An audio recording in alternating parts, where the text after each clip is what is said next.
Purihin po ang Panginoon. Nandito naman tayo sa pag-aaral ng salita ng Diyos dito po sa ang pastor at ang kanyang pamilya. Tulad ng lahat ng pamilya, ang pastor at ang kanyang pamilya ay nagkakaroon din ng mga problema. Hindi ito dapat tanggi at lalong hindi dapat pagwalang bahala.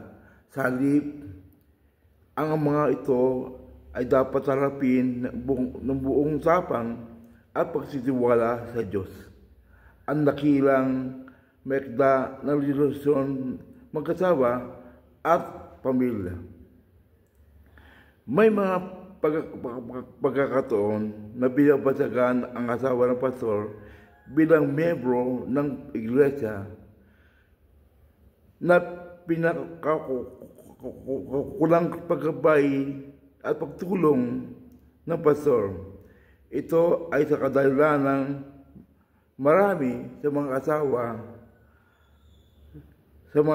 ng pastor ang ayaw humingi ng payo sa mga elder o counselor ng iglesia. Ni maging isa sa mga kaibigan nitong membro ng iglesia sa pangambang baka makasama sa reputasyon ng asawang pastor at ang kanilang gagawin.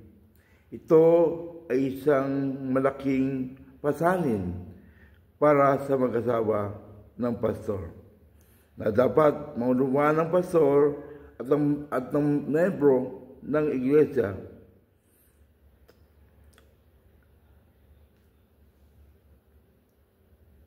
ilang suliranin sa anak ng pastor,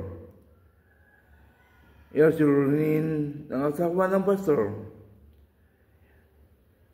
Ang mga bagay na ito ay kailangan nating alam dahil ang pastor ay nakakapaghanda rito. Ang mga taong palaging may mga nakikitang puna at pagkakalat ito, gaano mga pagsikap ng pastor at ang kanyang pamilya na gawin ang pinakamabuti. Ang mahalaga, ang pastor ay nakakaalam ng mga problema ito. Purihin po ang Panginoon. Purihin po ang salita ng Diyos. Salamat po.